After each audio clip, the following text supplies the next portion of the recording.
Thank you for the invitation to speak here. So I will be speaking about rosacea and gastrointestinal diseases.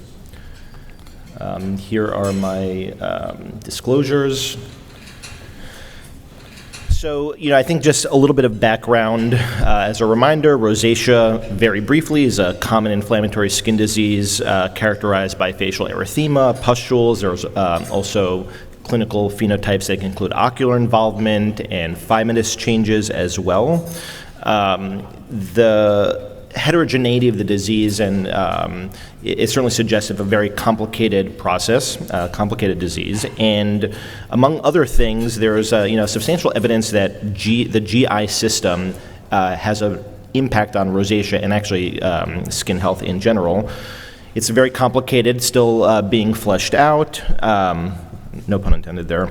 Complex interplay of immune, metabolic, and neurologic functions, and these all kind of play a role in potentially dysregulating and regulating skin disease.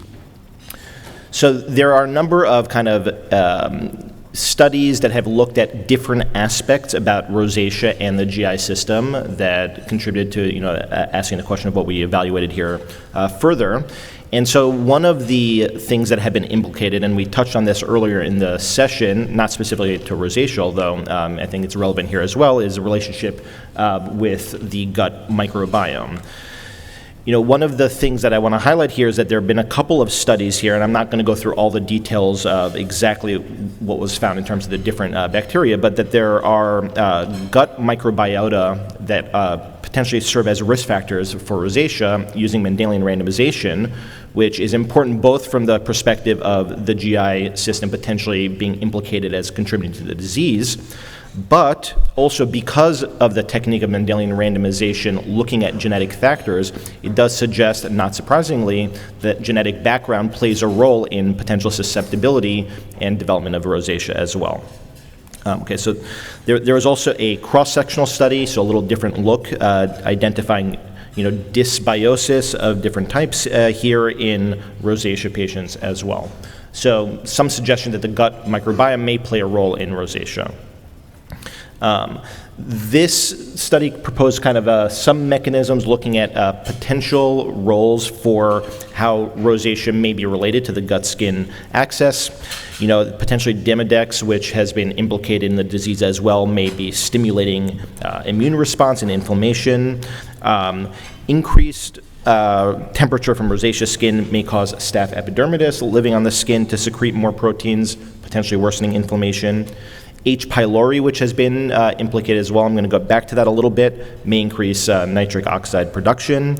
The microbiome, as we touched on, may as well. So again, some microbiome, both GI and skin, may be playing a role. Similarly, it's very well known that there are dietary triggers for rosacea, again suggesting this link with the GI system. Alcohol may alter the gut microbiome, and different metabolic products as well may be involved in triggering flushing, both directly and indirectly through the GI tract and potential neuroinflammatory processes. Capsaicin as well, maybe again through this TRPV1 neuroinflammatory pathway. Cinnamon-containing foods may exacerbate rosacea through a different neuroinflammatory pathway. There has been some limited suggestion that probiotics may help rosacea as well. Again, the link between the GI system and rosacea is kind of is being developed. There's also other epidemiologic data suggesting, again, a link between rosacea and different GI diseases. So this was one study looking at rosacea patients and matched control comparators, and they found that rosacea patients had increased odds after adjusting for a number of different factors.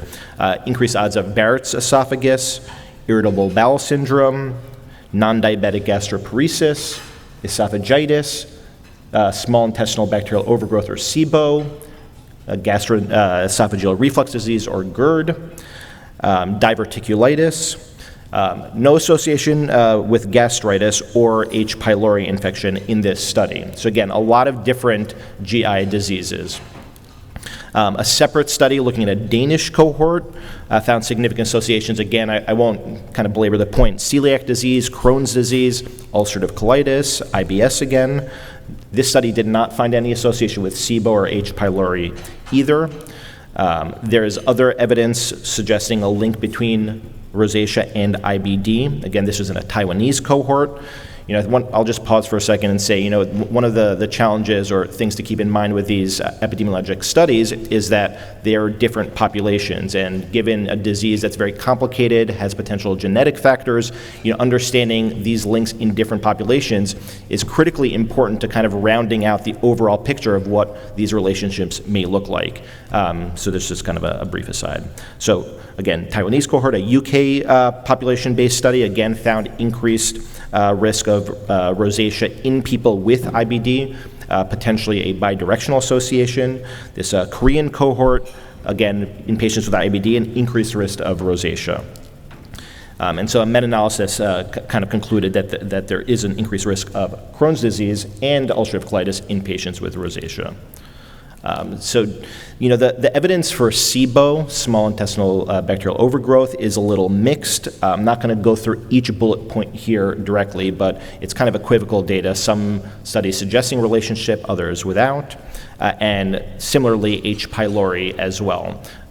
So there's, again, some studies that support this association, others that don't. Which kind of brings me ultimately to the study that we looked at here. So we used the All of Us NIH national database, identifying over 8,000 rosacea patients and matched controls. One of the points I want to highlight here is, going back to what I said before, is that we need to understand whether other findings are relevant to the U.S. population. And the All of Us database is explicitly intended to try to capture the demographic diversity of this country and really mirror the population at large. And so, hopefully provides a little more insight into how these relationships may be relevant in this setting. So we matched 4-to-1, did 4-to-1 matching based on these factors as well. And we looked at Crohn's disease, microscopic colitis, ulcerative colitis, celiac disease, IBS, H. pylori-associated disease, GERD, and SIBO as outcomes of interest here, and compared the two groups to see if there was an association. And so, perhaps not surprisingly, given the background shown before, we did find that there are increased odds of a number of gastrointestinal conditions. Crohn's disease, microscopic colitis, was not significant, but ulcerative colitis, celiac disease, IBS, H. pylori-associated disease, and GERD were all significantly elevated in the rosacea population. We ultimately were not able to really assess SIBO here just because the sample size was too small. So kind of in summary, we found, consistent with previous studies, or at least some of the previous studies, increased rates of a number of different gastrointestinal comorbidities.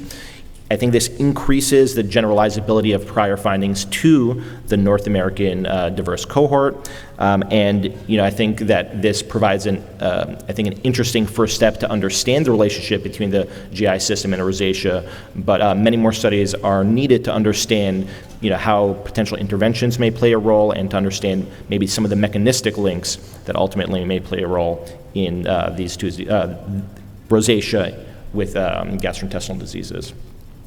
So just acknowledge the All of Us research program and say thank you.